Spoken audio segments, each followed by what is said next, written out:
अध्यक्ष महोदय, मराठा आरक्षणावर या सभागृहामध्ये एकूण 74 सदस्यांनी भाग घेतला। सगळ्यांची नावं मी घेत नाही, यामध्ये विरोधी पक्षनेते आहेत, पृथ्वीराज चव्हाण साहेब आहेत, तुमचे नाव दिले,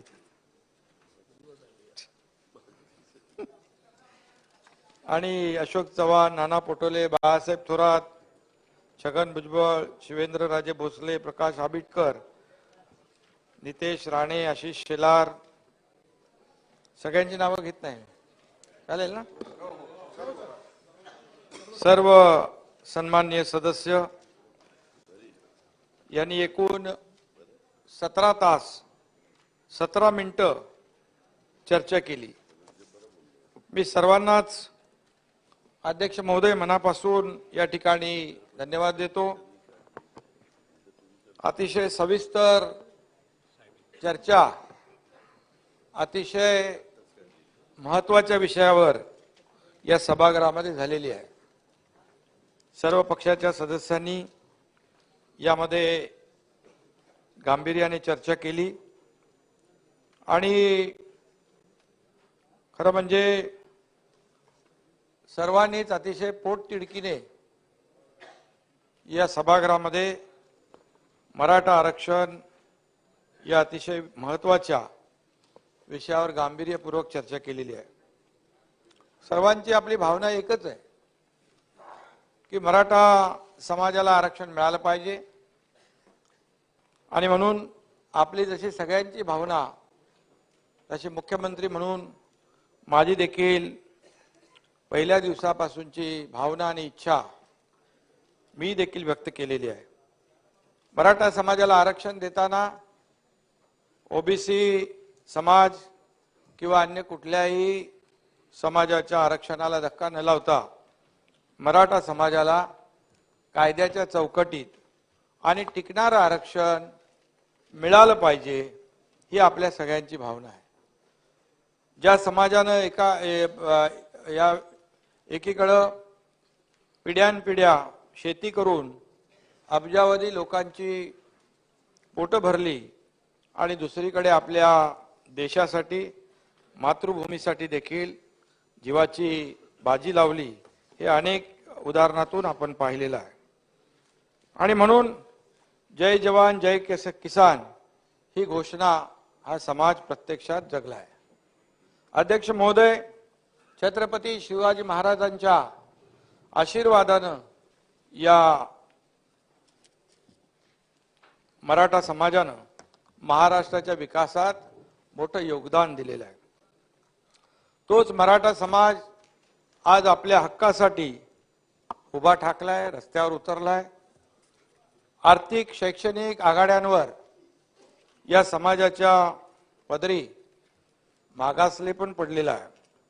गेल्या काही वर्षात हा समाज सामाजिक दृष्ट्या सुद्धा मागे पडलाय, आणि म्हणून अन्य मागास समाजाप्रमाणे मराठा समाजाला देखील या ठिकाणी आरक्षणाच्या माध्यमातून आपली प्रगती करायची आहे, आणि हा त्यांचा अधिकार देखील आहे।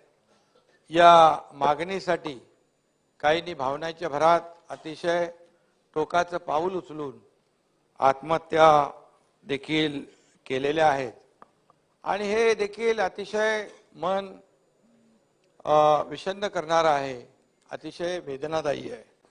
आणि म्हणून कुणालाही हे परवडणारं नाही, आणि आपल्या सगळ्यांच्याच भावना यासाठी एकच आहेत। राज्यातल्या इतर सर्व समाजाशी मिळून मिसळून मराठा समाजानं आजवर महाराष्ट्राची सांस्कृतिक सामाजिक बांधिलकी आणि बांधणी देखील घट्ट केलेली आहे। यामध्ये महाराष्ट्राच्या विकासाला मी मगाशी म्हटल्याप्रमाणे मोठा हातभार देखील लागलेला आहे।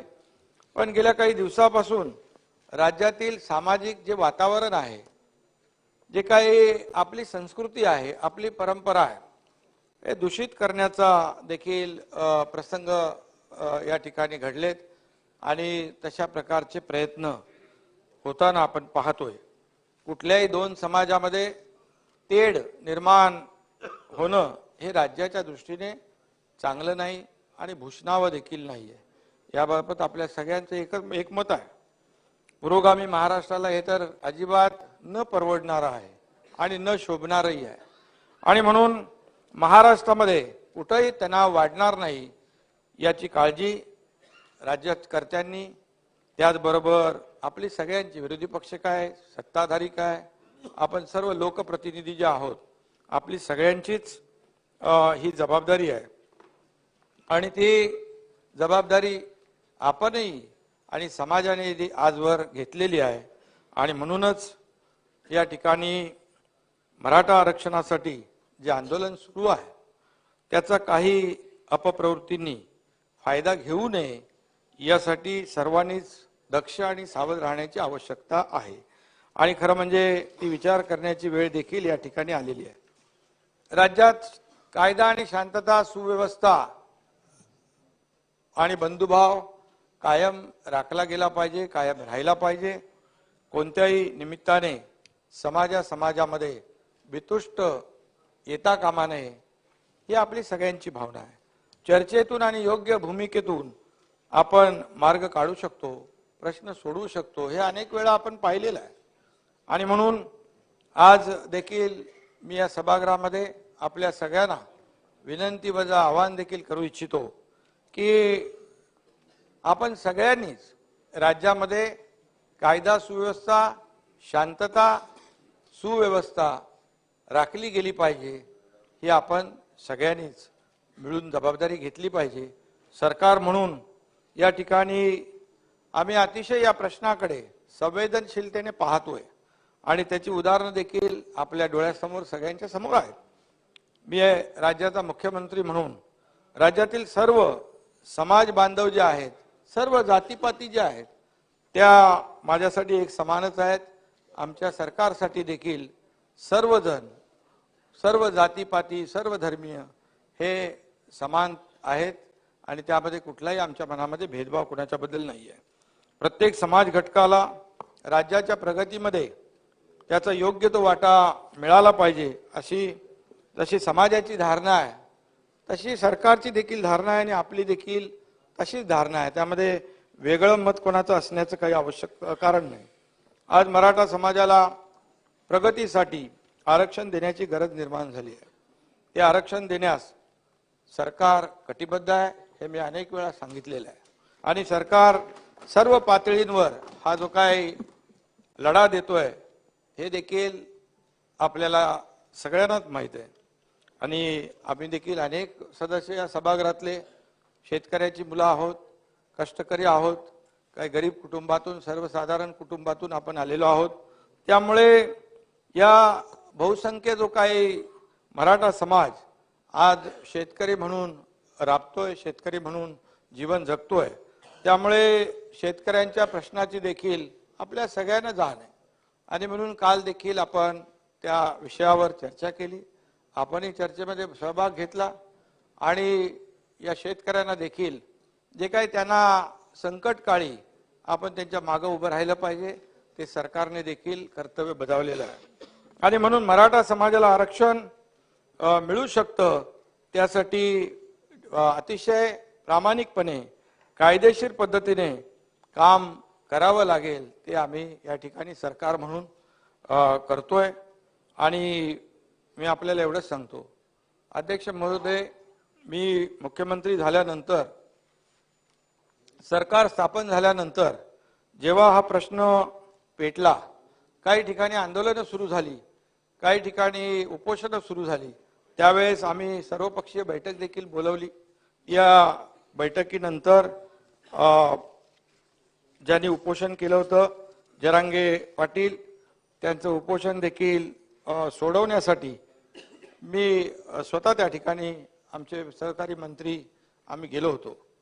आणि त्यानंतर आपण पाहिलं की जी मागणी होती कुणबी प्रमाणपत्र, ज्या नोंदी आहेत कुणबी नोंदी, त्या कुणबी नोंदी जो आपला GR आहे, आपला कायदा आहे, आपला नियम आहे, आणि ज्यांचे पुरावे मिळाले त्यांना जुन्या नोंदी ज्या आहेत त्या मिळाल्या, त्याला कुणाचाही विरोध असण्याचं काम नाही, विरोधही नाहीये.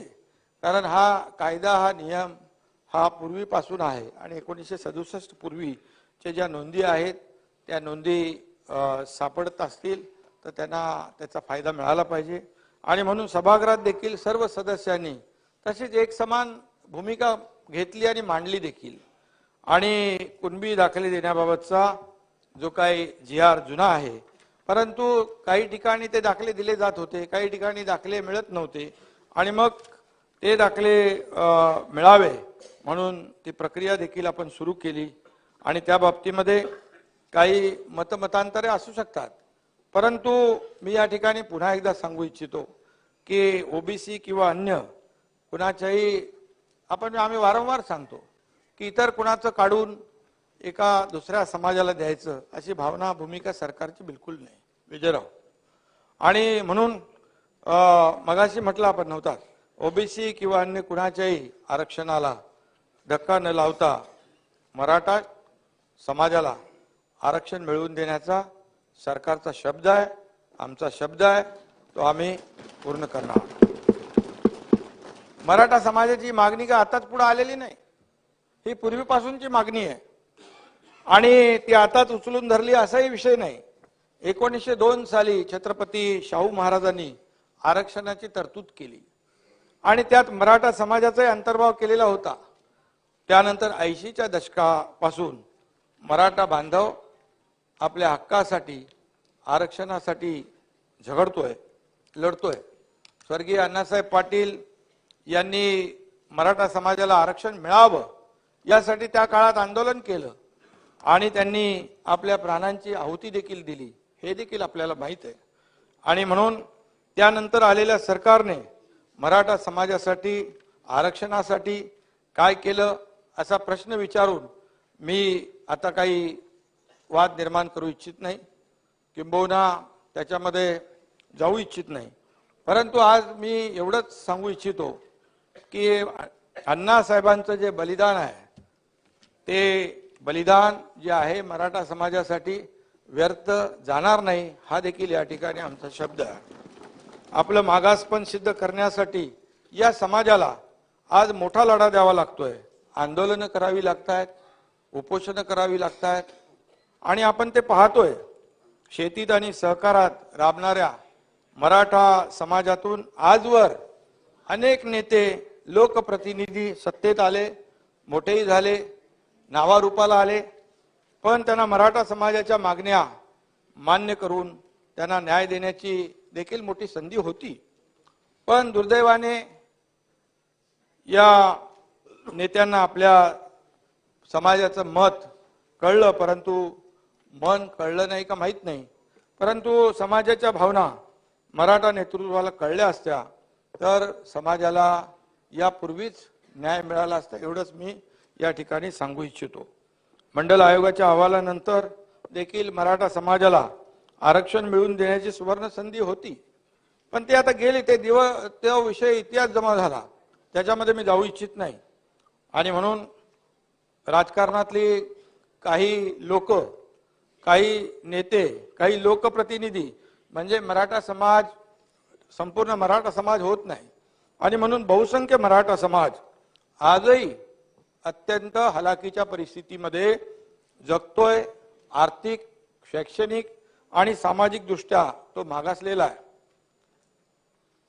मराठा आरक्षणावरून एक मराठा लाख मराठाची हाक देत 56 क्रांती मोर्चे या राज्याने पाहिलेले आहेत आणि अतिशय शांततेने हे मोर्चे त्यावेळेस निघाले. त्यावेळेस देवेंद्रजी मुख्यमंत्री होते आणि सगळं अतिशय शांततापूर्ण, जबाबदारीने आणि शिस्तबद्ध पद्धतीने सुरू होतं. मात्र त्या शांततेमध्ये देखील एक आक्रोश होता, एक तळमळ होती आणि एक दाहकता देखील होती. हे आपणही पाहिलेलं आहे, मला ते सांगण्याची आवश्यकता नाही. तेव्हा खरं म्हणजे आज त्यावेळची आंदोलनं, त्यावेळचे मोर्चे, त्यावेळची ती संख्या हे आपण सगळ्यांनी पाहिलेलं आहे. पण त्यावेळेस देखील आपण पाहिलं की आपण सगळ्यांनीच एकमताने सगळ्यांचं एकमत होतं आणि आपण या सर्वोच्च सभागृहातून आपल्याला आणि राज्यातील जनतेला मी मगाशी आवाहन केलंय आणि आताही सांगू इच्छितो की मराठा समाजाला टिकणारं आरक्षण, कायद्याच्या चौकटीत बसणारं आरक्षण मिळालं पाहिजे, ही भावना आपल्या सगळ्यांची आहे. इतर समाजाचा अधिकार न डावलता तो अधिकार त्याला मिळाला पाहिजे, त्यावर त्यांचा जो नैसर्गिक हक्क आहे तो देखील या ठिकाणी डावलता कामा नये. ही भूमिका सरकारची आहे, आपल्या सगळ्यांची आहे. अन्य कुणावरही अन्याय न करता मराठा समाजाला आरक्षण देण्यासंदर्भातली जी कारवाई आहे ती सुरू झालेली आहे आणि त्या काळात देखील मी राजकारण करू इच्छित नाही, परंतु ते मोर्चे निघाले, त्यालाही काही लोकांनी त्या काळात गालबोट लावण्याचा प्रयत्न केला. मूक मोर्चा होता, त्याला काही मुका मोर्चा म्हणून हिणवण्याचा देखील प्रयत्न त्या काळात झाला. ही वस्तुस्थिती आहे. कारण अतिशय शिस्तीने त्याचं सगळीकडे राज्यात नाही देशभरामध्ये त्या मोर्चांचं कौतुक झालं की आंदोलनाचं कौतुक झालं. लाखो लोक एकत्र येऊन देखील कुठल्याही परिस्थितीमध्ये कुठल्याही कायदा सुव्यवस्था किंबहुना कुणालाही आपल्यामुळे त्रास होणार नाही याची काळजी घेऊन हे सगळे मोर्चे झालेले आहेत. आणि म्हणून आज मी एवढंच सांगतो की या मराठा समाजाच्या आंदोलनाचा गैरफायदा कुणी घेता कामा नये आणि त्याच्यावर राजकीय पोळी भाजण्याचा कुणी प्रयत्न करता कामा नये. हे जसं आमचं मत आहे तसं तुमचंही आहे. आणि म्हणून मुळामध्ये जे आरक्षण त्या काळामध्ये आपण देवेंद्रजी मुख्यमंत्री असताना 16% आरक्षण दिलं, कायदा केला, भावना त्यांच्या लक्षात घेऊन आपण तो निर्णय घेतला. हायकोर्टमध्ये ते आपण टिकवलं, परंतु दुर्दैवाने सुप्रीम कोर्टामध्ये ते रद्द झालं. ही वस्तुस्थिती आहे. आणि म्हणून यामध्ये त्या काळात देखील रद्द झाल्यानंतर आपण पाहिलं त्यामध्ये नंतर देखील आंदोलनं झाली. गेल्या सरकारमध्ये छत्रपती संभाजीराजेंनी देखील आझाद मैदानवर आमरण उपोषण केलं. त्यांच्याशी चर्चेला मी गेलो होतो. माझ्याबरोबर काही मंत्री होते, तेव्हा काय मी मुख्यमंत्री नव्हतो, मंत्री म्हणूनच आम्ही गेलो होतो, नगर विकास मंत्री होतो. आणि मराठा आरक्षणासाठी जे जे काही करता येईल ते करू असा शब्द देखील त्यांना आम्ही त्यावेळेस दिला होता. आणि तो शब्द आता पूर्ण करण्याची जबाबदारी आता आपल्यावर आलेली आहे. सत्तेवर आल्यानंतर लगेच ऑगस्ट 2022 मध्ये विधिमंडळ अधिवेशनात अधिसंख्य पदांची निर्मिती जी आहे ती निर्मिती व निवड केलेल्या उमेदवारांच्या नियुक्तीबाबत आपण कायदा केला. 21 सप्टेंबर 2022 रोजी GR काढून अध्यक्ष महोदय त्याची अंमलबजावणी देखील सुरू केली. त्यावेळेस देखील आपण जे सिलेक्शन झालं होतं, परंतु त्यांना नियुक्त्या मिळाल्या नव्हत्या. परंतु ते मागच्या सरकारमध्ये तो निर्णय घेतला गेला नव्हता. परंतु सरकार आमचं आल्यानंतर आम्ही जवळपास 1553 जणांना, त्याचबरोबर 2000 विद्यार्थ्यांना नोकरीमध्ये रुजू करून घेतलं. एकूण 4053 जणांना शासकीय सेवेमध्ये आम्ही त्या काळात सामावून घेतलं. ही मोठी गोष्ट आहे. अधिसंख्य पदं आणि त्यांची अपेक्षा होती. अशोकरावांना माहित आहे तो विषय. आणि जे आमचे ज्येष्ठ सहकारी चंद्रकांत दादा च्या अध्यक्षतेखाली 4 ऑक्टोबर 2022 रोजी मराठा आरक्षण आपली जी काय मंत्रिमंडळ उपसमिती स्थापन करून या समितीने आपलं काम देखील सुरू केलं. मराठा आरक्षण व इतर सर्व निर्णय घेण्याचे अधिकार या समितीला आम्ही दिले. आणि 5 डिसेंबर 2022 रोजी या मंत्रिमंडळ उपसमितीला मदत करण्यासाठी विशेष सल्लागार समितीची देखील आपण स्थापना केली. त्यामध्ये आपले प्रवीण दरेकर, भरत गोगावले, योगेश कदम, नरेंद्र पाटील यांचा देखील समावेश त्यामध्ये केला. हे मी आवर्जून सांगू इच्छितो की या 2-2.5 महिन्यात शासनाने एकतर्फी निर्णय घेतलेले नाहीत, तर सर्व पक्ष, संघटना यांना सुद्धा मराठा समाजासाठीचे निर्णय घेताना विश्वासात घेतलेला आहे। माझ्या अध्यक्षतेखाली जवळपास अध्यक्ष महोदय 10 बैठका झाल्या। आम्ही दोन्ही उपमुख्यमंत्री होते। उपसमितीच्या 12 बैठका झाल्या। दादा बरोबर आहे ना? आणि मुख्य सचिवांच्या अध्यक्षतेखाली 2 बैठका, सल्लागार मंडळाच्या 7, अशा एकूण 30 बैठका या काळामध्ये घेतल्या गेल्या। सर्वपक्षीय बैठका देखील घेतल्या। त्या बैठकीमध्ये देखील अनेक ज्येष्ठ लोकप्रतिनिधी होते। पवारसाहेब देखील आले होते आणि मनोज जरंगे पाटील यांनी जालन्यातल्या अंतरवाली येथे उपोषण सुरू केलं।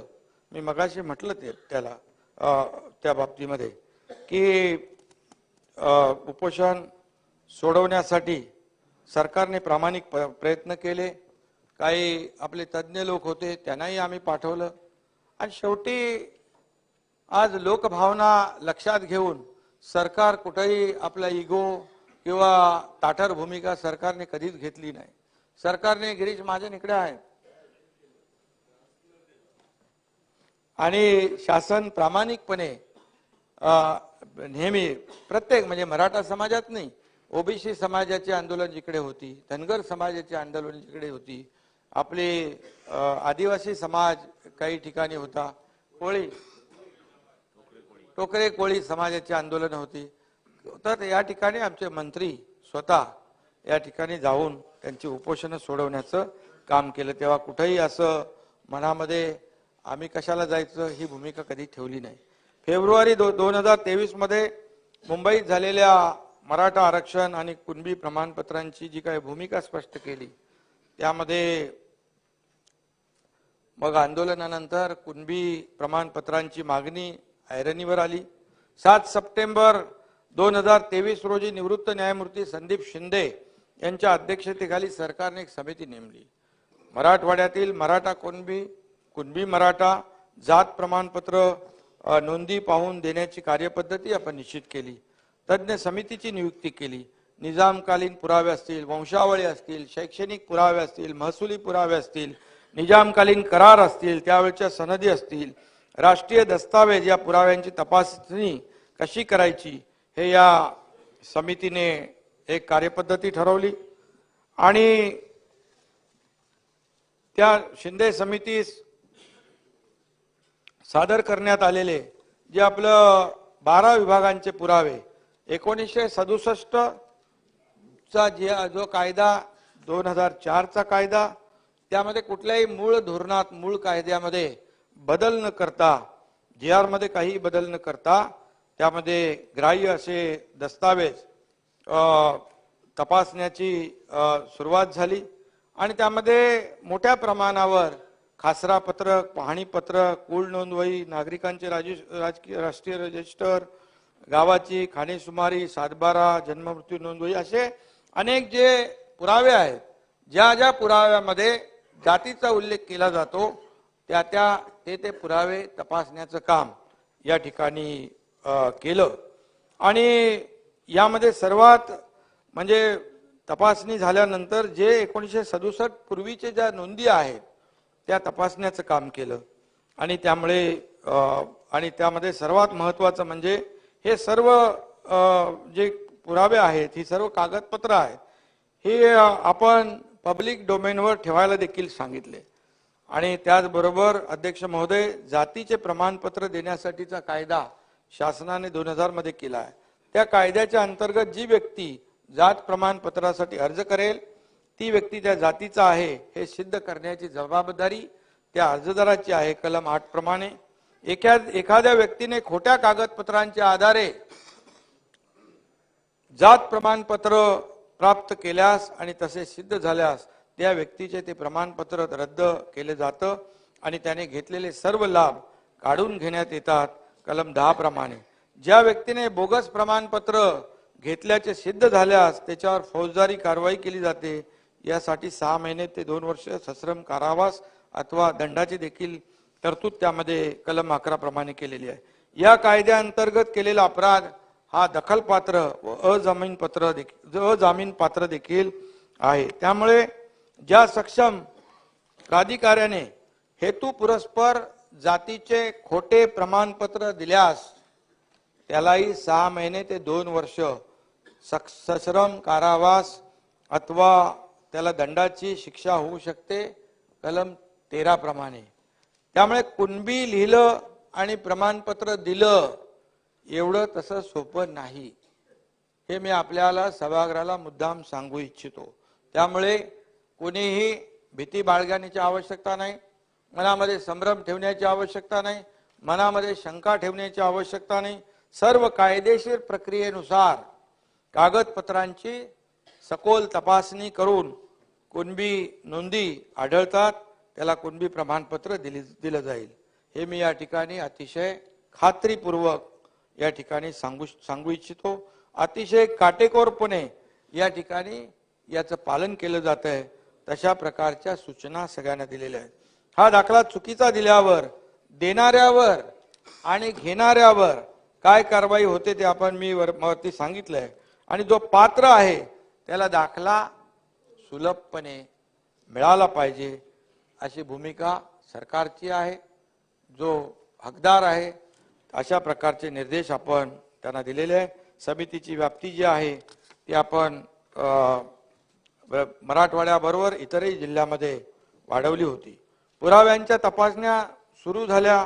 काही पुरावे अध्यक्ष महोदय मोडी लिपी उर्दूमध्ये, काही फारसी लिपीमध्ये अशा प्रकारचे पुरावे सापडले. काही जीर्ण झालेले पुरावे सापडले. त्यानंतर त्याचं भाषांतर देखील करण्याची सुरुवात झाली. या सगळ्या कालावधीमध्ये मी स्वतः आणि आमचे दोन्ही उपमुख्यमंत्री देखील वारंवार विभागीय आयुक्त असतील, जिल्हाधिकारी असतील यांच्याशी सातत्याने संपर्कात होते. त्यांना सूचना आम्ही दिल्या होत्या आणि त्यामुळे समितीच्या समन्वयासाठी राज्यभरामध्ये 1858 कक्ष देखील स्थापन केले होते. आणि न्यायमूर्ती शिंदे समितीचा पहिला अहवाल अध्यक्ष महोदय 31 ऑक्टोबरला राज्य मंत्रिमंडळाने स्वीकारला. दुसरा अहवाल समितीने काल आम्हाला सादर केलेला आहे. हा जवळपास 407 पानांचा अहवाल आहे. हा अहवाल विधी व न्याय विभागाला छाननी आणि विश्लेषणासाठी त्याचं स्क्रुटिनी करायला, अनालिसिस करायला पाठवत आहोत आणि त्यानंतर त्यांच्या अभिप्रायानंतर मंत्रिमंडळासमोर तो ठेवण्यात येईल. आणि त्यामुळे मराठवाड्यातील निजामकालीन नोंदी ज्या आहेत या काही सध्याच्या तेलंगणा सरकारकडे डिजिटल स्वरूपात देखील उपलब्ध आहेत. त्या देखील तपासल्या जातील. आता इथं विरोधी पक्ष नेते आहेत, अशोकराव आहेत, बाळासाहेब आहेत, आता विजयराव आहेत, तिकडे आपलं सरकार आहे. आपल्याला त्यांची मदत होईल आणि जे काही गोष्टी आपल्याला आहेत त्याला देखील सहकार्य मिळेल. आपण देखील तेलंगणा सरकारला पत्र लिहिलं आहे. आणि अध्यक्ष महोदय न्यायमूर्ती शिंदे यांच्या अहवालातील शिफारसीनुसार या ठिकाणी ज्यांच्या नोंदी आढळलेल्या आहेत त्याप्रमाणे प्रमाणपत्र वेबसाईटवर अपलोड केली जात आहेत. म्हणजे अतिशय ट्रान्सपरंट आपण ती सिस्टीम ठेवलेली आहे. कुणालाही बघता येईल. त्याच्यामध्ये असंही कुणाला वाटलं बाबा यांनी जातीचा दाखला खोटा केला आहे त्याच्यावर तक्रार करण्याचे देखील अधिकार त्या कायद्यामध्ये आहेत. आणि त्यामुळे न्यायमूर्ती शिंदे यांच्या समितीने मराठवाड्यात आणि इतरही जिल्ह्यामध्ये चांगलं काम केलेलं आहे. आणि त्यामुळे बऱ्यापैकी नोंदी देखील सापडत आहेत. ज्यांच्या नोंदी सापडतील त्यांचा हक्क जो आहे कुठेही डावलला जाणार नाही. पण खोटं प्रमाणपत्र कुणालाही घेण्याचा अधिकार नाही, तो दिला जाणार नाही. जर पात्र व्यक्तींवर कुणी अन्याय करत असेल तर देखील अध्यक्ष महोदय संबंधित अधिकाऱ्यांवर संबंधितांवर कारवाई देखील केली जाईल. तसेच ते दाखले देण्याच्या प्रक्रियेत जर कुठं गैरव्यवहार जर आपल्याला पाहायला मिळाला, पात्र नसतानाही दाखले देण्याचे प्रकार कुठे निदर्शनास आले तर त्यांच्यावर देखील कठोर कारवाई केली जाईल. कारण GR आपला आहे जुना, परंतु काही भागामध्ये ते मिळत होते दाखले, परंतु काही भागामध्ये ते दाखले मिळत नव्हते. त्यासाठी लोकांना चक्रा मारायला लागत होतं, वन भटकावं लागत होतं. आणि म्हणून शासनाने पुढाकार घेऊन या ठिकाणी हे समिती नेमली आणि त्यामध्ये काही बऱ्याच लोकांना यामध्ये त्याचा लाभ झालेला आहे। सर्व समाज घटकांसाठी असलेल्या संस्थांच्या कार्यक्रम आणि योजनांमध्ये समानता असली पाहिजे अशी अनेक सदस्यांची भावना होती आणि म्हणून सर्वांना समान न्याय मिळेल या दृष्टीने अध्यक्ष महोदय बार्टी, सारथी, महाज्योती, TRTI, अमृत या संस्थांच्या कार्यक्रम योजनांमध्ये एक समानता आणण्याचा निर्णय देखील आमच्या सरकारने घेतलेला आहे आणि अपर मुख्य सचिवांच्या अध्यक्षतेखालील समिती याबाबत नियोजन करते आहे। प्रत्येक संस्था त्यांचा वार्षिक कृती आराखडा तयार करून तो समितीसमोर मान्यतेसाठी ठेवेल। या संस्था विविध घटकांसाठी सामाजिक, आर्थिक आणि शैक्षणिक उपक्रम राबवत आहेत। त्याचप्रमाणे फेलोशिप, विद्यार्थ्यांसाठी स्पर्धा परीक्षा तयारी, पोलीस आणि सैन्य भरती प्रशिक्षण, कौशल्य विकास, संशोधन आणि प्रशिक्षण, वसतिगृहामध्ये प्रवेश, न मिळालेल्या विद्यार्थ्यांना देण्यात येणारा निर्वाह भत्ता, स्वाधार, स्वयं आधार अशा वेगवेगळ्या योजना या ठिकाणी राबवण्यात येत आहेत। PhD फेलोशिप योजनेत बार्टी, सारथी आणि महाज्योतीमध्ये प्रत्येकी 200 विद्यार्थी तर TRTI मध्ये 100 विद्यार्थ्यांचा समावेश करण्यात आला आहे। सारथी वाढवायचे ना, सारथीसाठी 300 कोटी रुपये तर बार्टीसाठी 300 कोटी रुपये, महाज्योतीसाठी 533 कोटी रुपये निधी आतापर्यंत दिला आहे। UPSC, MPSC स्पर्धा परीक्षांचे प्रशिक्षण, परदेश शिष्यवृत्ती, स्वाधार, स्वयं निर्वाह भत्ता या सर्व योजनांचा लाभ अध्यक्ष महोदय समान न्याय यांना मिळेल आणि असा सरकारने निर्णय घेतलेला आहे। हे कोणामध्ये काही भेदभाव करण्याचं काम सरकार करत नाही। मराठा समाजाला आरक्षण मिळवून देणं हे शासनाचं कर्तव्य आहे, सर्वोच्च उद्दिष्ट आहे। पण त्याशिवाय या समाजातील युवकांना सक्षम करणं, त्यांना मुख्य प्रवाहात आणणं, त्यांना रोजगार, स्वयंरोजगार मिळेल हे पाहणं यासाठी आम्ही तातडीने पावलं उचलली। सारथी संस्थेमार्फत PhDच्या फेलोशिप योजनेअंतर्गत मराठा समाजाच्या 2109 विद्यार्थ्यांना 97 कोटी वितरित केले। सारथीकडून प्रशिक्षण घेतलेल्या शेकडो विद्यार्थ्यांची राज्य आणि केंद्रीय सेवामध्ये निवड झाली। त्यात UPSC द्वारे 51 विद्यार्थी निवडले गेले, त्यात 12 IAS झाले, 18 IPS झाले, 8 IRS झाले, 1 विद्यार्थी भारतीय विदेश सेवेत निवडला, 2 विद्यार्थी इंडियन फॉरेस्ट सर्व्हिस मध्ये आणि 10 विद्यार्थी इतर केंद्रीय सेवेमध्ये निवडले गेले। आणि म्हणून अध्यक्ष महोदय राज्यात महाराष्ट्र लोकसेवा आयोगाद्वारे घेण्यात आलेल्या विविध स्पर्धा परीक्षांद्वारे क्लास 1 आणि क्लास 2 पदांवर गेल्या वर्षी 304 विद्यार्थ्यांची निवड झाली।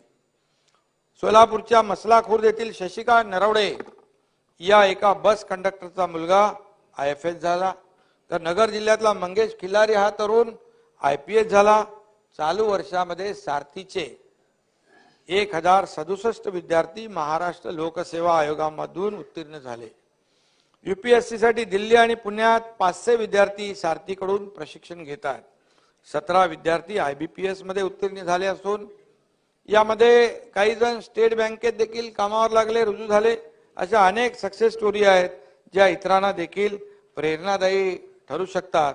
आणि म्हणून अध्यक्ष महोदय मराठा समाजाच्या 75 विद्यार्थ्यांना परदेशी शिष्यवृत्तीचा लाभ दिला असून त्यासाठी 21 कोटी रुपयांची तरतूद केली आहे।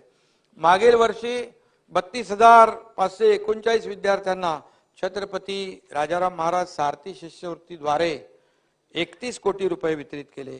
या वर्षी 44,102 विद्यार्थ्यांना 42 कोटी मंजूर केले आहेत। आणि म्हणून सारथी मार्फत 35,726 विद्यार्थ्यांना रोजगार आणि स्वयंरोजगारासाठी कौशल्य विकासाचं प्रशिक्षण देण्यात आलेलं आहे। शेतकरी भावात काय काय आपण केलंय मराठा समाजाच्या विद्यार्थ्यांसाठी सारथी मार्फत सुरू केलेलं आहे। सारथी संस्थेचं पुणे येथील मुख्यालय इमारत आणि 6 विभागीय कार्यालय आणि लातूर व कोल्हापूर येथील उपकेंद्र आणि 500 मुलं आणि 500 मुलींच्या वसतिगृह अभ्यासिकेसाठी विनामूल्य जमीन उपलब्ध करून दिली। तसेच बांधकामासाठी देखील या सर्व कामासाठी 1024 कोटी मंजूर केले आहेत। अध्यक्ष महोदय, साथीला 300 कोटी रुपयांचा निधी मंजूर केलाय। डॉक्टर पंजाबराव देशमुख वसतिगृह योजनेअंतर्गत 3,79,373 विद्यार्थ्यांना निर्वाह भत्ता रुपये 1293 कोटी वितरित केला आहे। मराठा समाजाच्या विद्यार्थ्यांना स्वाधार योजनेप्रमाणे निर्वाह भत्त्यात भरीव वाढ करण्याचा देखील निर्णय घेतला। त्यानुसार प्रति विद्यार्थी प्रतिवर्ष 60,000, महानगराच्या ठिकाणी 51,000, विभागीय मुख्यालयाच्या ठिकाणी 43,000, जिल्ह्याच्या ठिकाणी आणि 38,000 रुपये तालुक्याच्या ठिकाणी निर्वाह भत्ता दिला जातोय। विद्यार्थ्यांच्या बँक खात्यामध्ये डीबीटी द्वारे वितरित हे सर्व करण्यात येणार आहे। राजश्री छत्रपती शाहू महाराज शिक्षण शुल्क शिष्यवृत्ती योजनेअंतर्गत आजपर्यंत 17,54,494 विद्यार्थ्यांना व्यावसायिक शिक्षणासाठी देखील आपण मदत केलेली आहे। अध्यक्ष महोदय, अण्णासाहेब पाटील मागास आर्थिक विकास महामंडळामार्फत मराठा समाजातील 72,144 जणांना 5,380 कोटी बँकेतून कर्ज मंजूर झालं आणि त्यावरील बँकेतून कर्ज मंजूर झालं त्यावरचं व्याज जे आहे 592 कोटी, जो व्याजाचा परतावा तो शासनाने जबाबदारी घेतलेली आहे। महामंडळाकडून 35 गट प्रकल्पांना 3,35,00,000 रुपये कर्ज वितरित केलंय। सारथी आणि महामंडळाच्या विविध योजनांमधून अनेक उद्योजक देखील घडलेले आहेत आणि म्हणून त्या फक्त नोकऱ्या मागणारे हात होऊ नका, नोकऱ्या देणारे हात व्हा, असं आमचे बाळासाहेब सांगायचे आणि त्याप्रमाणे अनेक लोक या ठिकाणी उद्योजक देखील झालेले आहेत आणि म्हणूनच मराठा समाजातल्या शेतकरी मुलांना देखील शेतकऱ्यांना देखील मोठ्या प्रमाणावर आपण जे यंत्रसामुग्री आहे, ट्रॅक्टर, मी त्याच्या डिटेलमध्ये जाऊ इच्छित नाही, परंतु महामंडळाने देखील या कंपन्यांसोबत एमओयू केलाय आणि या तरुणांना देखील उद्योगामध्ये आणण्याचं काम या ठिकाणी होतंय। अध्यक्ष महोदय, आपण मराठा समाजाबरोबर ओबीसी समाजासाठी देखील अनेक योजना केल्या आहेत, त्या मी जास्त विस्तृतपणे या ठिकाणी सांगत नाही, परंतु राज्यातले इतर मागासवर्गीय ओबीसी साठी जिल्हानिहाय 72 पैकी 52 वसतिगृह महिनाभरात सुरू होतात। भुजबळ साहेब त्या बैठकीमध्ये होते परवा आणि प्रति जिल्हा 100 मुली व 100 मुलं असे 7,200 10वी नंतर शिक्षण घेणाऱ्या विद्यार्थ्यांना याचा अध्यक्ष महोदय लाभ होणार आहे। राज्यातील ओबीसी प्रवर्गासाठी मोदी आवास योजना, हे काय तेच तुम्हाला सांगतो ना, समानता आवास योजना, घरकुल, हे बघा 10 लाख घरं 3 वर्षामध्ये बांधण्याचा निर्णय आपल्या सरकारने घेतलाय ओबीसी प्रवर्गासाठी। राज्यातील उच्च शिक्षण घेणाऱ्या ओबीसी, विजेएनटी आणि एसबीसी विद्यार्थ्यांसाठी ज्ञानज्योती सावित्रीबाई फुले आधार योजना आपण सुरू करण्यात आलेली आहे। योजनेअंतर्गत विद्यार्थ्यांना निवास, भोजन व निर्वाह भत्ता म्हणून वर्षाला विजयराव 38 ते 60,000 रुपयापर्यंत अर्थसहाय्य दिलं जातं। वसतिगृहामध्ये प्रवेश न मिळणाऱ्या विद्यार्थ्यांसाठी योजना आहे आणि प्रत्येक जिल्ह्यात 600 प्रमाणे 21,600 विद्यार्थ्यांसाठी योजना राबवण्यात येते आहे। त्यासाठी लागणाऱ्या 100 कोटी रुपयांच्या खर्चास देखील शासनाने मान्यता दिली आहे। मुंबई, नवी मुंबई, ठाणे, पुणे, पिंपरी चिंचवड या महानगरात उच्च शिक्षण घेणाऱ्या विद्यार्थ्यांना निवास व भोजन निर्वाह भत्ता म्हणून वर्षाला विजयराव 60,000 रुपये देण्यात येत आहेत। महसुली विभागीय शहरामध्ये क वर्ग महापालिका क्षेत्रात उच्च शिक्षण घेणाऱ्या विद्यार्थ्यांना 51,000 रुपये, जिल्ह्याच्या ठिकाणच्या शहरात विद्यार्थ्यांना 43,000 रुपये, तुम्ही समानता म्हणता नाही, तालुक्याच्या ठिकाणी 38,000 रुपये सारखा आहे। ओबीसी प्रवर्गातील वसतिगृहात प्रवेश न मिळालेल्या विद्यार्थ्यांना भोजन, निवास व इतर शैक्षणिक सुविधा स्वतः उपलब्ध करून घेण्यासाठी नवीन आधार योजना तयार करण्यात येते आहे। अध्यक्ष महोदय, विद्यार्थ्यांचे आधार क्रमांक संलग्न असलेल्या बँक खात्यामध्ये थेट रक्कम वितरित करण्यात येणार आहे। ओबीसी, विजेएनटी आणि या प्रवर्गातील गुणवंत मुला मुलींना परदेशात उच्च शिक्षणासाठी शिष्यवृत्ती योजनेअंतर्गत विद्यार्थी संख्येत 50 संख्येमध्ये 50 वरून 75 संख्या वाढवलेली आहे आणि हा निर्णय आपण घेतलेला आहे। सावित्रीबाई फुले शिष्यवृत्ती योजनेच्या रकमेत 3 ते 4 पटीने वाढ केलेली आहे। ओबीसी महामंडळासाठी 20% बीज भांडवल, थेट कर्ज योजनेसाठी 5 कोटीची तरतूद, विविध राज्य आणि राष्ट्रीय महामंडळाच्या योजनात 35,938 लाभार्थ्यांनी 204 कोटी 68 लाख कर्ज वाटप त्यांना आपण केले आहे। 400 रेकॉर्ड आतापर्यंत 496 अरे विरोधी पक्ष नेते जे चांगलं केलंय त्याला चांगलं कधी बोलणार की नाही। आणि 496 लाभार्थ्यांना 1 कोटी 64 लाख व्याज परतावा देखील केलेला आपण व्याज परतावा देखील केलाय। संत काशीबा गुरव युवा आर्थिक विकास महामंडळ आणि जगज्योती महात्मा बसवेश्वर आर्थिक विकास महामंडळ या दोन्हीसाठी प्रत्येकी 50 कोटी भाग भांडवल देखील मंजूर केलेला आहे। अध्यक्ष महोदय, महात्मा ज्योतिबा फुले संशोधन व प्रशिक्षण संस्था महाज्योती नागपूर ही स्वायत्त संस्था आहे। महाराष्ट्रातील इतर मागासवर्ग, विमुक्त जाती, भटक्या जमाती व विशेष मागास प्रवर्गातील समाज घटकांच्या शैक्षणिक आणि सामाजिक आर्थिक विकासासाठी महाज्योती काम करते आहे। महाज्योतीतर्फे स्पर्धा परीक्षेसाठी विद्यार्थ्यांना प्रत्येक महिन्याला 13,000 विद्यावेतन देण्यात येते, तर 18,000 ते 12,000 इतका आकस्मिक निधी देखील देण्यात येतो। दिल्ली तसेच पुणे येथे UPSC, MPSC, set net, military भरती, MBAचं प्रशिक्षण देखील देण्यात येतं। अध्यक्ष महोदय, PhD ला पाठवायचे आहेत असे 6,000 विद्यार्थी प्रशिक्षण घेत आहेत। विजयराव, यूपीएससी साठी 50,000 रुपये प्रत्येक विद्यार्थ्याला अर्थसहाय्य करते, तर मुलाखतीकरिता 25,000 रुपये प्रति विद्यार्थी अर्थसहाय्य या ठिकाणी केलं जातं। यूपीएससी मध्ये आतापर्यंत 34 विद्यार्थी यशस्वी झालेत। IAS, IPS, IRS मध्ये देखील या ठिकाणी MPSC मध्ये देखील 131 विद्यार्थी राज्यात विविध पदांवर काम करतात आपल्या ओबीसी प्रवर्गातील। केंद्र सरकार व राज्य शासनाच्या विविध परीक्षांमध्ये 566 उमेदवार यशस्वी झालेले आहेत।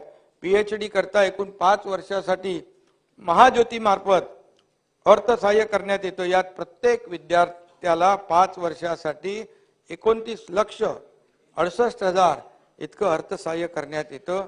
एकूण 1884 विद्यार्थ्यांना विजयराव महाज्योती लाभ देते आहे। 148 विद्यार्थ्यांनी त्यांची PhD वेळेत पूर्ण केलेली आहे। ओबीसी, VJNT, SBC विद्यार्थ्यांना देखील उच्च दर्जाचं कौशल्य विकास प्रशिक्षण देखील देण्यात येतं। अध्यक्ष महोदय, केंद्र सरकारची कंपनी असलेल्या Indo German tool room, CIPET आणि विविध सेक्टर स्किल काउन्सिल मार्फत हे प्रशिक्षण दिले जातं। सन 2022-23 मध्ये महाज्योतीने 6,875 उमेदवारांना प्रशिक्षण दिलं। त्यातील 6,235 उमेदवारांना रोजगाराची संधी मिळाली। विजयराव, या वर्षी 19,664 उमेदवारांचं प्रशिक्षण सुरू आहे। आपण मगाशी म्हणालात विद्यार्थ्यांची संख्या। महाज्योतीने छत्रपती संभाजीनगर, पुणे, नाशिक या विभागामध्ये प्रादेशिक कार्यालय सुरू केलेली आहेत। नागपूर येथील देखील महाज्योतीचं मुख्यालय इमारत व सुसज्ज प्रशिक्षण केंद्र उभारण्याकरता देखील मान्यता देण्याची कार्यवाही सुरू आहे। त्याचबरोबर अध्यक्ष महोदय, या ठिकाणी थोडक्यामध्ये मी या धनगर समाजासाठी देखील 140 कोटींची तरतूद केली आहे। सरकारने धनगर समाजाच्या विद्यार्थ्यांना दरवर्षी 5,500 विद्यार्थ्यांना इंग्रजी माध्यमांच्या नामांकित निवासी शाळांमध्ये शिक्षण देण्यात येते आहे। 16,350 विद्यार्थ्यांना आज लाभ मिळतोय आणि धनगर समाजासाठी 10,000 घरकुलं देखील सरकारने बांधण्याचा निर्णय घेतलाय। 2,888 लाभार्थ्यांना लाभ देखील दिलेला आहे। 25,000 घरकुल नव्याने आपण बांधण्याचा निर्णय घेतलेला आहे। धनगर समाजातील मॅट्रिकोत्तर शिक्षण घेणाऱ्या गुणवत्ताधारक विद्यार्थ्यांसाठी नवी मुंबई, पुणे, छत्रपती संभाजीनगर, नाशिक, नागपूर व अमरावती या महसूल विभागाच्या मुख्यालयांच्या ठिकाणी प्रत्येकी 100 विद्यार्थी, 100 विद्यार्थिनी क्षमतेचे प्रत्येकी 6 वसतिगृह बांधण्याचा निर्णय घेतला आहे. नाशिकच्या वसतिगृहासाठी रुपये 43 कोटी 52 लाख किमतीस देखील मान्यता दिलेली आहे. शासकीय वसतिगृहांमध्ये प्रवेश न मिळालेल्या धनगर समाजातील विद्यार्थ्यांसाठी स्वयं योजना आपण सुरू केली आहे. विद्यार्थ्यांना यासाठी भरीव अर्थसहाय्य देखील दिलं जात आहे.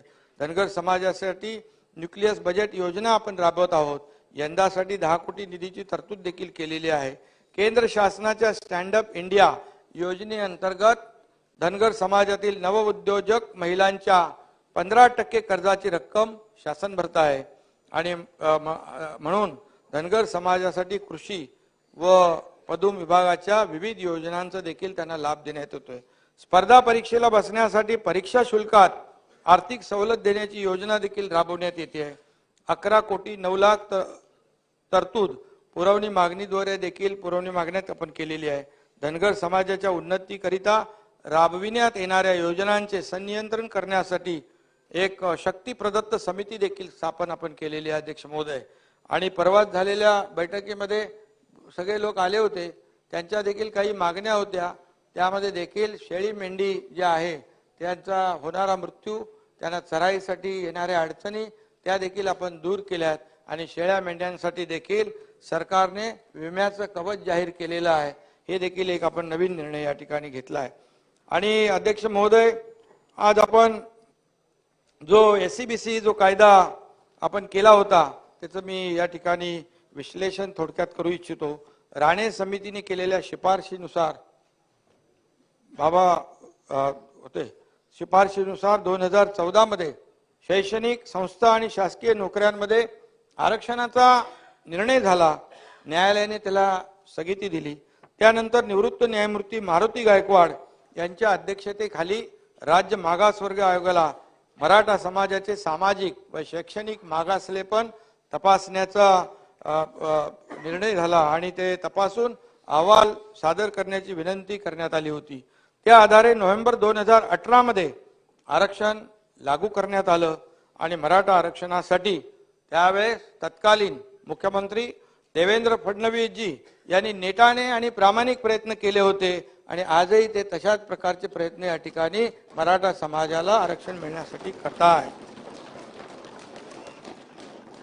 2018 मध्ये न्यायमूर्ती MG गायकवाड कमिशनच्या शिफारशी विधिमंडळात सर्व पक्षीयांनी त्या एकमताने स्वीकारून त्यावर सर्वानुमते SCBC कायदा करून मराठा समाजास घटनेच्या 15(4) व 16(4) अन्वये आरक्षण आपण दिलं. हे आरक्षण सन 2018 ते 9 सप्टेंबर 2020 पर्यंत अस्तित्वात होतं. अध्यक्ष महोदय, मुंबई उच्च न्यायालयात आव्हान दिल्यानंतर तिथेही ते आरक्षण आपण टिकवलं. सर्वोच्च न्यायालयामध्ये आव्हान दिलं असता त्यास पहिल्या टप्प्यात स्थगिती मिळालेली नव्हती. अध्यक्ष महोदय, सर्वोच्च न्यायालयाच्या घटनापीठाने 5 मे 2021 रोजी निकाल देऊन SCBC कायदा रद्द केला आणि त्यामुळे मराठा समाजाला शिक्षणामध्ये 12% आणि नोकऱ्यामध्ये 13% मिळालेलं आरक्षण जे आहे रद्द झालं. दुर्दैवाने मला इथं नमूद करावंसं वाटतं की त्यावेळी झालेल्या सुनावण्यांमध्ये अतिशय निवडक व मर्यादित माहिती न्यायालयापुढे ठेवली गेली आणि मी आता काही कोणावर टीका करू इच्छित नाही आणि मला याच्यात राजकारणही करायचं नाही, परंतु त्यावेळेस जो पूर्ण तपशील मराठा समाज मागास कसा आहे हे आरक्षण देताना आपण त्या गोष्टी सगळ्या व्यवस्थित हायकोर्टमध्ये मांडल्या होत्या. दुर्दैवाने सुप्रीम कोर्टामध्ये तशा प्रकारच्या तसं नीट मांडलं गेलं नाही आणि म्हणून यामध्ये राज्य मागासवर्ग आयोगाच्या अहवालीतील पूर्ण तपशील, तथ्य आणि सर्व प्रकारचा जो डेटा होता कोर्टासमोर व्यवस्थितपणे मांडण्याची आवश्यकता होती. मराठा समाजाचं मागासलेपण सिद्ध करण्यासाठी अतिशय महत्त्वाचे ठरू शकतात असे पुरावे जे आहेत, ऊस तोडणी कामगार अहवाल, घरेलू महिला कामगार, डबेवाले, हमाल माथाडी कामगार, विविध जिल्ह्यातील जिल्हाधिकाऱ्यांच्या मार्फत संकलित केलेले आत्महत्याग्रस्त शेतकऱ्यांची माहिती, त्याचा अहवाल, जनसुनावणी अहवाल, असे विविध अहवाल, तसेच अहवालासोबतची अनेक कागदपत्रे व्यवस्थितपणे माननीय सर्वोच्च न्यायालयापुढे मांडणं आवश्यक होतं. परंतु त्यावेळेस ज्या पद्धतीने मांडण्याची गरज होती ते मांडली गेली नाही.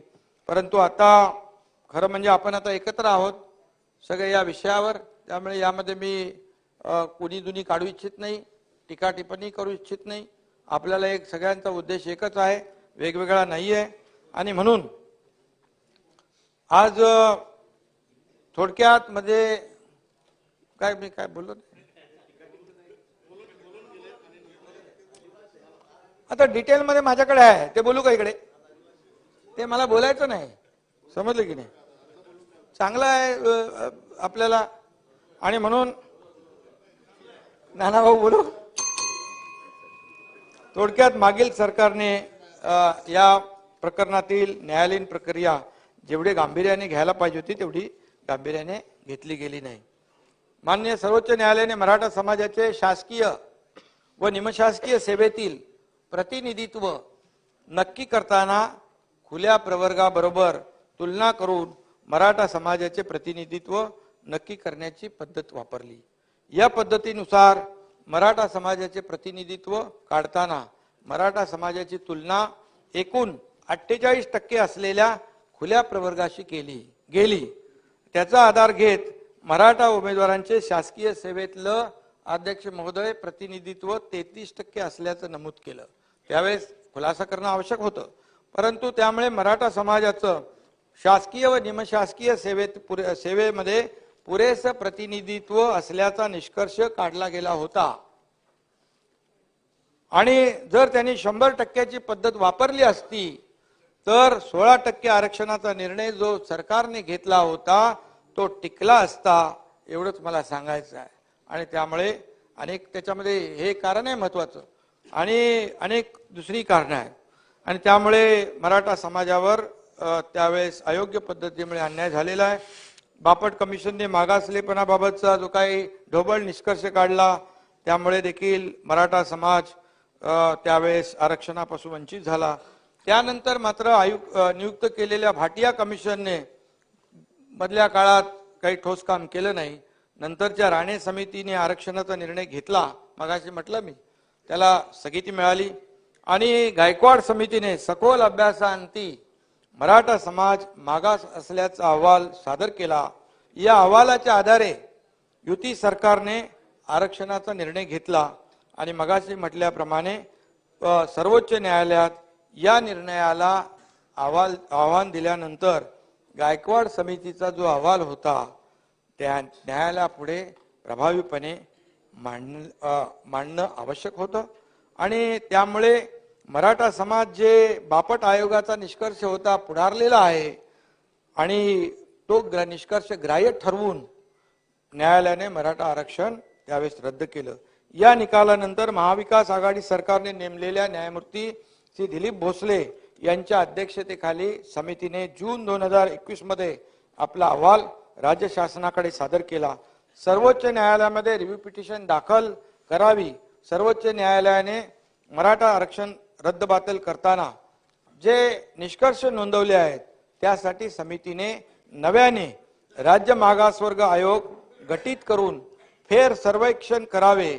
नव्याने संख्यात्मक व गुणात्मक माहिती संकलित करून ती रिव्ह्यू पिटिशन मध्ये सादर करावी अशा शिफारशी या समितीने केल्या होत्या. त्यावर मागील सरकारने गतीने कार्यवाही करायला पाहिजे होती, मात्र ठीक आहे जाऊ द्या, ते काय झालं ते सोडून द्या. अखेर ती आमचं सरकार आल्यानंतर सुरू केली आणि महायुतीच्या सरकारने याबाबत सर्वोच्च न्यायालयात क्युरेटिव्ह पिटिशन दाखल केलं. आणि यामध्ये मागील सरकारच्या काळात किंबहुना ज्या त्रुटी राहिल्या होत्या त्या राहणार नाहीत याची पूर्णपणे काळजी सरकारच्या वतीने घेतली जात आहे. याखेरीज सर्वोच्च न्यायालयाने जे क्युरेटिव्ह पिटिशन जे आहे त्याच्यामध्ये ओपन कोर्ट हिअरिंगला त्यामध्ये त्यांनी म्हटलंय लिस्टिंग करू आणि प्रोसेसमध्ये ऐकू. एक विंडो ओपन झालेली आहे. एक सुदैवाने एक आशा जी आहे की मला एक पॉझिटिव्ह जे आहे मराठा समाजाच्या बाबतीमध्ये एक तशा प्रकारचा निर्णय झालाय आणि सर्वोच्च न्यायालयाने अध्यक्ष महोदय ओपन कोर्ट हिअरिंगला अनुमती दिल्यास राज्य मागासवर्ग आयोगातर्फे अधिकचं सर्वेक्षण करून डिटेलमध्ये त्याद्वारे संकलित झालेली स्टॅटिस्टिकल व इम्पिरिकल डेटा सह अधिकचे सर्वेक्षण व त्याद्वारे संकलित झालेली माहिती जी आहे ही सादर करण्यात येईल. मराठा आरक्षणाच्या बाजूने युक्तिवाद करण्यासाठी राज्य सरकारच्या वतीने सिनियर काउन्सिलची फौज जी आहे ती उभी केली आहे. ज्येष्ठ विधिज्ञ हरेश साळवे, मुकुल रोहतगी, तुषार मेहता, आत्माराम नाडकर्णी, परमजीत सिंग पटवालिया, विजय सिंग थोरात, अनिल साखरे, शेखर जगताप, वैभव सुबदरे, अक्षय शिंदे आदींचा त्यामध्ये समावेश आहे. अध्यक्ष महोदय, उच्च न्यायालयात मराठा आरक्षणाची बाजू सक्षमपणे मांडणाऱ्या विधी तज्ञांचाही या कामे त्यांची मदत घेतली जाईल, ज्यांनी हायकोर्टमध्ये आरक्षण टिकवण्यासाठी मदत केली होती आणि म्हणून त्यासाठी आम्ही टास्क फोर्स देखील स्थापन केलेला आहे. अध्यक्ष महोदय, यामध्ये उच्च न्यायालय आणि सर्वोच्च न्यायालय आणि इतर न्यायालयीन पातळीवरही मराठा समाजाचं आरक्षण कसं टिकून राहील याबाबत शासनाला कायदेशीर सल्ला मार्गदर्शन करण्यासाठी निवृत्त न्यायाधीश दिलीप भोसले यांच्या अध्यक्षतेखाली समिती नेमली आहे. या समितीमध्ये निवृत्त न्यायाधीश मारुती गायकवाड, न्यायाधीश संदीप शिंदे यांचे सल्लागार मंडळ नियुक्त केले. त्यांच्याशी सुद्धा सातत्याने संवाद सुरू आहे. अध्यक्ष महोदय, राज्य मागासवर्ग आयोगाला नव्याने एम्पिरिकल डेटा गोळा करण्याचे निर्देश देण्यात आलेले आहेत. आम्ही आयोगाचं पुनर्गठन केलेलं आहे. सर्वेक्षणासाठी राज्य मागासवर्ग आयोगासाठी 360 कोटी रुपयांचा 360 कोटी रुपयांच्या निधीची पुरवणी मागण्यांमध्ये देखील अध्यक्ष महोदय तरतूद केलेली आहे. आयोगाच्या पुण्यातील कार्यालयातील वाढीव जागा देखील त्यांना दिलेली आहे. आयोगाच्या सर्वेक्षणाच्या आधारावरच मराठा समाजाचे मागासलेपण सिद्ध होणार आहे. त्यामुळे काळजीपूर्वक आणि पुरेशा मनुष्यबळानिशी पूर्ण यंत्रणा, पूर्ण त्यांना मशिनरी या ठिकाणी युद्ध पातळीवर दिलेली आहे आणि युद्ध पातळीवर हे काम सुरू झालेलं आहे. मराठा आरक्षणासाठी दावा करताना येत असलेल्या त्रुटी दूर करण्याचं काम हा आयोग करणार आहे. अनेक संस्था हे काम करत असून त्यांना सर्व प्रकारचं सहाय्य करण्यासाठीचे आदेश सरकारी यंत्रणेला देण्यात आलेले आहेत. सुप्रीम कोर्टाने आरक्षणाच्या संदर्भात सभागृहाची वेळ सायंकाळी 8:30 पर्यंत वाढवण्यात येत आहे. कामकाज पूर्ण संपायला 2 दिवस जातील. तो झाला विषय. अनेक संस्था हे काम करत असून त्यांना सर्व प्रकारचे सहाय्य करण्यासाठीचे आदेश सरकारी यंत्रणेला देण्यात आलेले आहेत. सुप्रीम कोर्टाने आरक्षणाच्या संदर्भातल्या वेगवेगळ्या याचिकांमध्ये काही महत्त्वपूर्ण ऑब्झर्वेशन नोंदवलेली आहेत. एखाद्या समाजाला जर आरक्षण लागू नसेल परंतु त्या समाजाला जर मागासलेपण आले तर त्याला आरक्षणाचा फायदा देण्याचा, लाभ देण्याचा अधिकार राज्य सरकारला आहे. अपवादात्मक एक्सेप्शनल आणि एक्स्ट्राऑर्डिनरी सर्कमस्टन्स मध्ये अशा प्रकारच्या या परिस्थितीमध्ये हा निर्णय घेण्याचा अधिकार सरकारला आहे असं त्यात स्पष्ट करण्यात आलेलं आहे. आणि म्हणून आम्ही मराठा समाजातील बांधवांना आश्वस्त करतो की समाजाला टिकणारं आरक्षण देण्यासाठी सरकार आमचं कटिबद्ध आहे. आणि म्हणून मराठा समाज सामाजिक व शैक्षणिक दृष्ट्या मागासलेला आहे. असाधारण व अपवादात्मक परिस्थिती मराठा समाजाबाबत असल्याचे आपणास दिसून येते. या सभागृहाला मी सांगू इच्छितो की मराठा समाजामध्ये ऊसतोड कामगार, मजूर, माथाडी, हमाल, डबेवाले, मोलमजुरी करणारे, घरकाम करणारे, नाक्यावर काम करणारे, अल्पभूधारक पहिली मोठी जागा होती, कुटुंब वेगवेगळं झालं, अल्पभूधारक झाले, स्थलांतरित आहेत, वीट कामगार आहेत, शिक्षणापासून वंचित असलेले, आत्महत्या शिक्षणापासून वंचित केलेले लोक विद्यार्थी आहेत, आत्महत्या केलेल्या शेतकऱ्यांमध्ये देखील अध्यक्ष महोदय मराठा समाजाची संख्या मोठी आहे, 40% आहे. भूमिहीन, अल्पभूधारक, दारिद्र्य रेषेखाली सुमारे 37% मराठा समाजाची संख्या आहे. पूर्णपणे शेतीवर अवलंबून आणि शेती निसर्गावर अवलंबून कायम नैसर्गिक आपत्तीला बळी पडलेला समाज, पक्क घर नसलेला, झोपडपट्टीत राहणारा, घरात स्नानगृह व स्वच्छतागृह नसलेला, दुष्काळी भागातील शेतकरी, दुर्गम अतिदुर्गम भागात राहणारे, वाडी वस्तींवर, डोंगर भागामध्ये पायथ्याला रस्ते नसलेले अशा ठिकाणी देखील हा मराठा समाज राहतो. आपण पाहिलं इथे आपले भरत गोगावले आहेत, तुमचं तळीये गाव कुठं, ते पार डोंगराच्या एका कडेकपारीत होतं आणि लँडस्लायडिंग झालं, अख्खं ते कोण, हेच होते ना समाज, मराठा समाजच होता. आणि अशा अनेक ठिकाणी असे आपण उदाहरणं देऊ शकतो. आणि म्हणून या ठिकाणी मी अध्यक्ष महोदय मेन स्ट्रीम मध्ये म्हणजे त्यांनी त्यांचं एक ऑब्झर्वेशन जे आहे, मुख्य प्रवाहाच्या बाहेर पडलेला समाज, डोंगर दऱ्या खोऱ्यामध्ये राहणारा समाज आणि दुर्गम भागात मराठा समाज राहतोय. आणि म्हणून याची उदाहरणं अनेक आहेत, मी ती देऊ इच्छित नाही.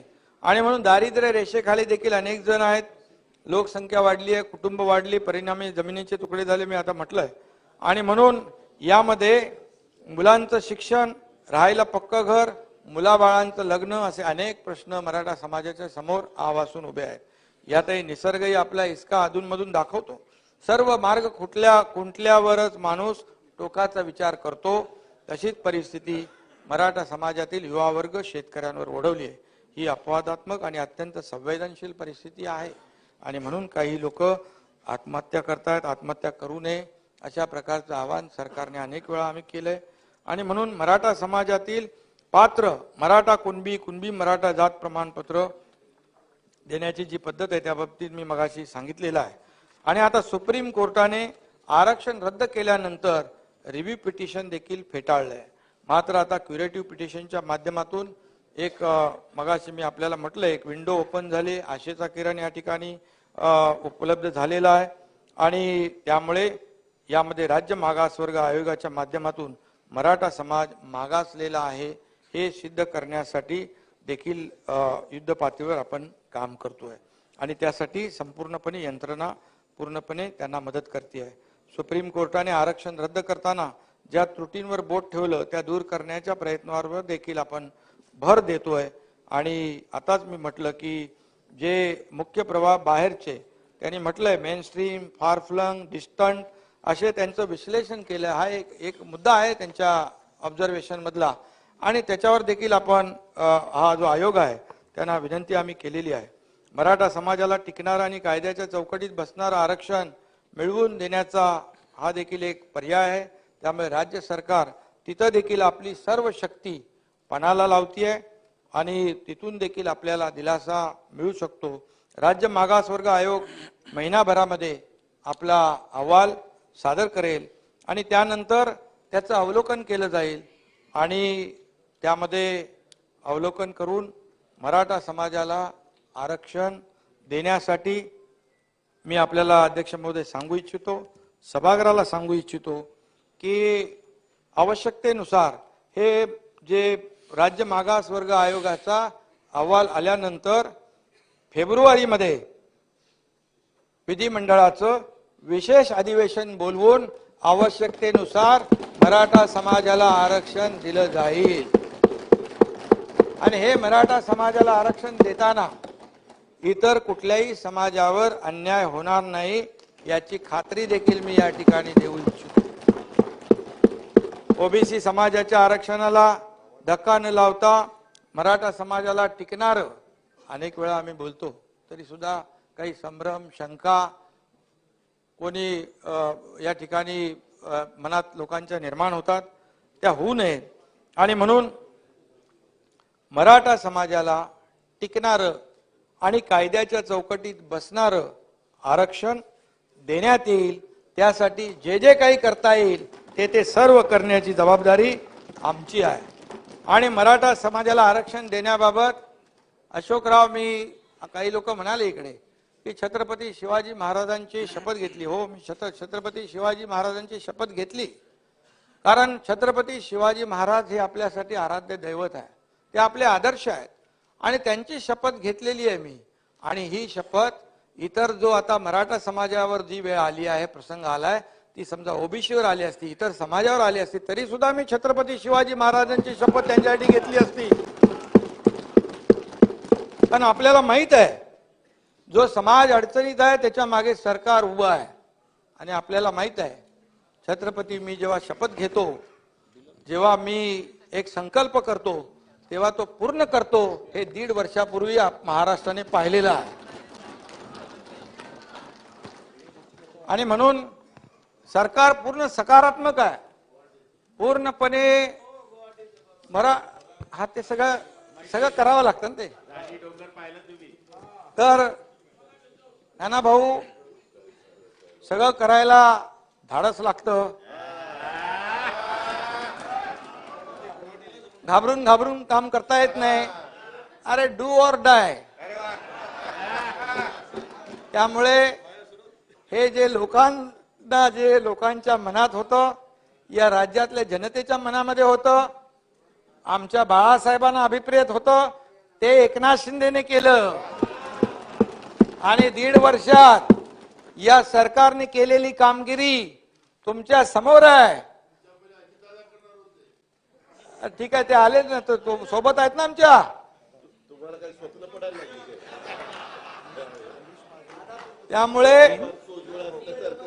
त्यामुळे नाना भाऊ बघा, अजितदादांनी काय सांगितलं, या देशाचे आदरणीय प्रधानमंत्री मोदी साहेब या देशाचं या ठिकाणी नेतृत्व करतायत.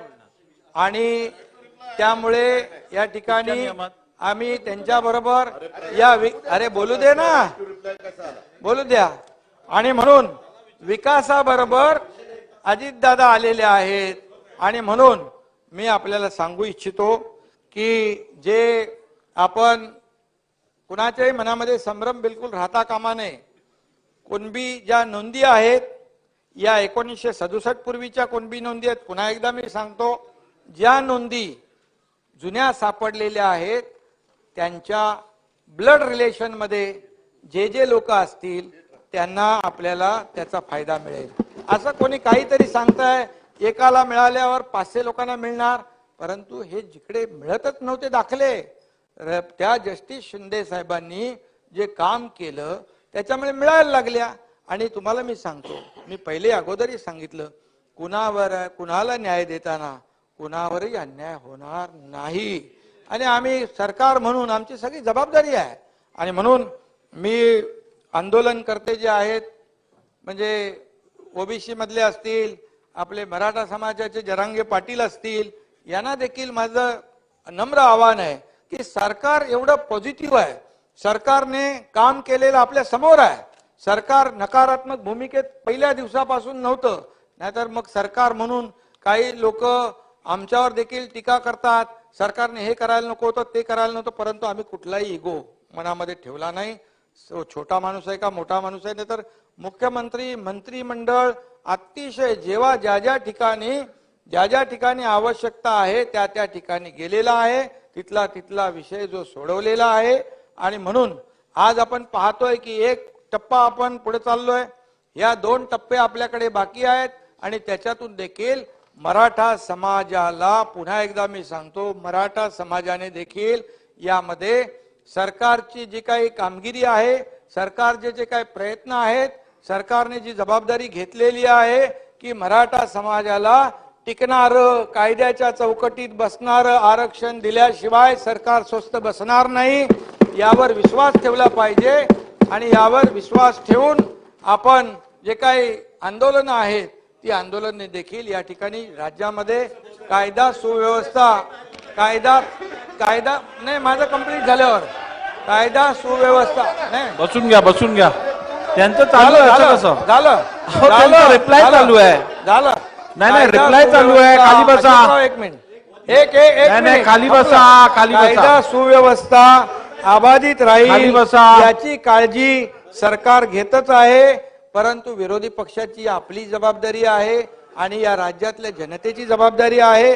कायदा सुव्यवस्था राखणं ही आपली जबाबदारी आहे आणि म्हणून मी आंदोलन करताना पुन्हा एकदा आवाहन करतो की सरकारच्या कामावर आपण विश्वास ठेवा. आपल्याला न्याय सरकार देणार आहे, हा आमचा शब्द आहे.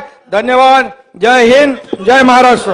सभागृहाने या विषयावर या प्रस्तावावर विचार केलेला